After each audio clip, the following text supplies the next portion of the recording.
Your friends are scrolling through short content, but you, my friend, you're here to learn. Welcome to the Honest Clips. Sometimes I think we get carried away by our history. Yeah? So we keep talking about Cholas, Chola Empire, the greatest empire in the south, and all that. But there are a lot of commonalities between all empires that way. Okay. So when you go into the Chola Empire, you can see that it is, for the first time, a very large empire in the sense that it is comparable to some of these North Indian empires. Sure. Like the Gupta Empire. The Mauryan Empire was very huge. Cannot compare with it. But somewhere there. Okay. At that time, it is believed to be one among the top 10 empires in the world or something like that. Okay. Before we get into the actual story of it and the origins of it, why don't you draw out a picture of what it was at its peak? Because the general narrative is that it was spread all across Asia as well. Indonesia, it went up to the Philippines.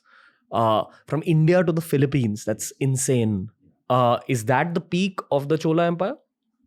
Yeah, I would say so. The peak was somewhere in the 11th century. Okay, All right. That is when it reached the peak. But when it comes to the Chola history, there are two histories. There were the earlier Cholas, okay, which you hear about in the Sangam literature, the Sangam period they call it. And supposed to be 3 Sangams. The first Sangam was way, way back, they say thousands of years back, but there's no record of it.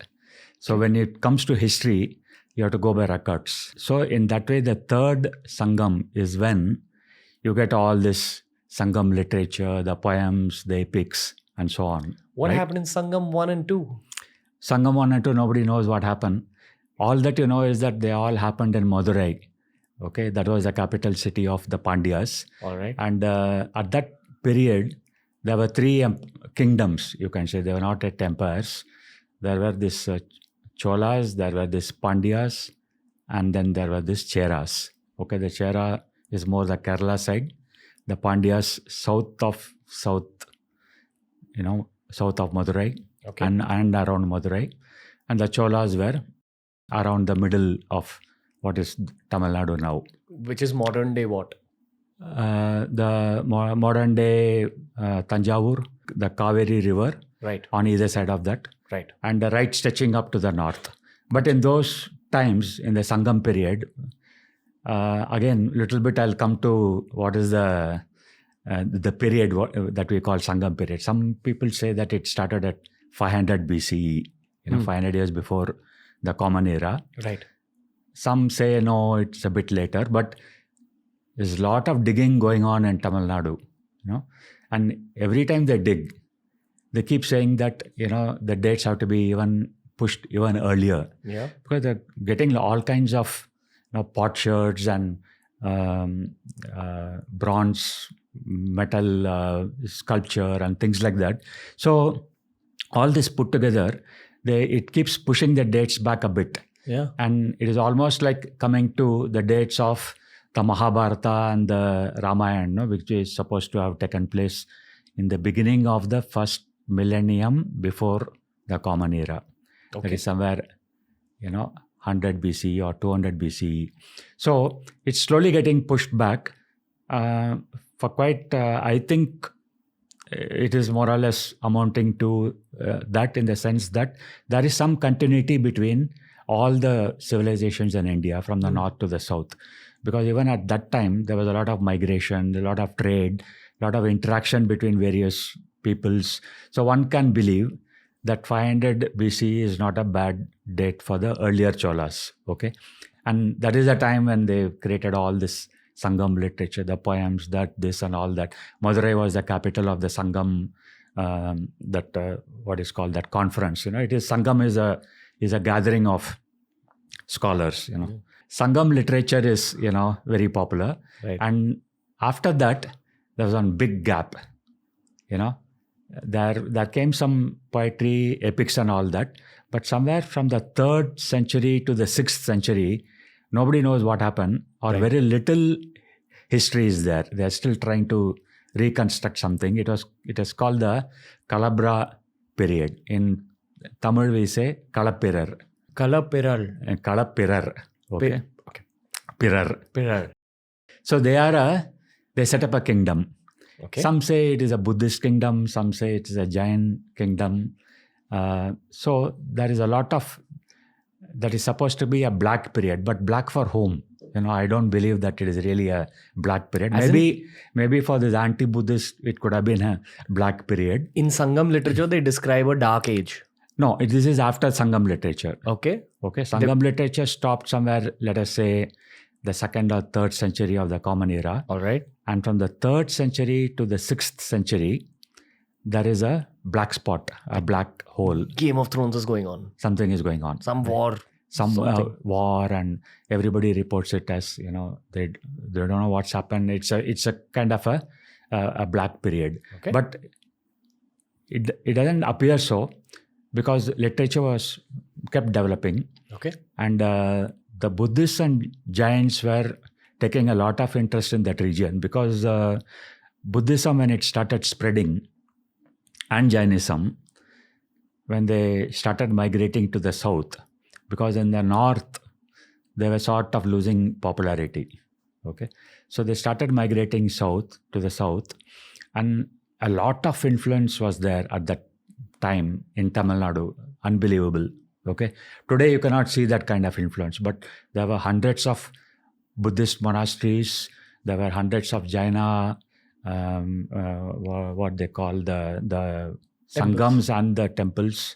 Okay. So at that period in time, something happened. Then the 6th century starts. Okay. From the 6th century, again, there is a kind of a revival. Everything, all these earlier Pandyas, Cheras, Cholas and all disappeared, okay, during that period. Okay, they all got scattered.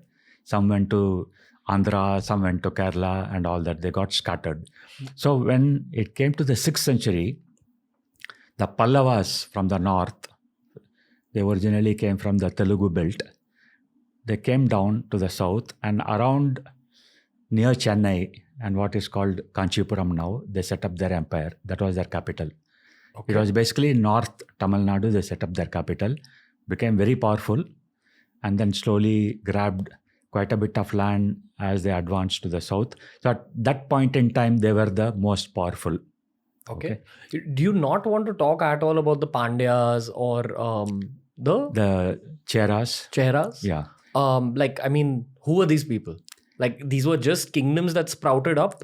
They were just kingdoms. And because at that period in time, when you look at 500 years before the Common Era, everywhere in India, you can see kingdoms are sprouting, Okay. There, from the tribal period, there was a bit more organization. States were coming up. An army was there, But it was still a kingdom in the sense that they were the state was not that powerful. It didn't have a military going everywhere. So is it fair to say that when the transition of humans happened from tribes to actual townships, right? The Pandyas, the Cheras, and even the Cholas set up these kingdoms. Okay. So they must have come from the tribals anyway. So earlier there must have been a lot of tribal chieftains and all that. And at one point in time, they became Pandyas, Cheras and Cholas. I think they were probably the most powerful tribes. Yes. Very much. Must have been many more tribes, but these were the 3 that really broke out. Then there was a dark period where no one really knows what happened. Till about the 6th century. Okay. And all these 3 kingdoms had vanished. Okay. And a new kingdom came up called the Pallavas, who were not there earlier. Okay. And that period belonged to them. That, from the 6th century to the 9th century, literally, they were dominating Tamil Nadu. And all these Cholas, Pandyas, Cheras were there, but scattered. They had some regional kind of satraps. Okay. They were trying to gather around, but basically they were sort of supporters of Pallavas this way and that way. Weakened. They were very weak They were very weak. And the Pallavas used them. Sometimes the Pandyas sided with them, the Cholas sided some other time. So the Pallavas were the dominant force. They even went up to Lanka and briefly conquered the northern part of Lanka. So they were the dominant force at that period in time. Okay. So if you enjoyed this video, make sure you check out this playlist for more videos just like this. It's TRS Clips.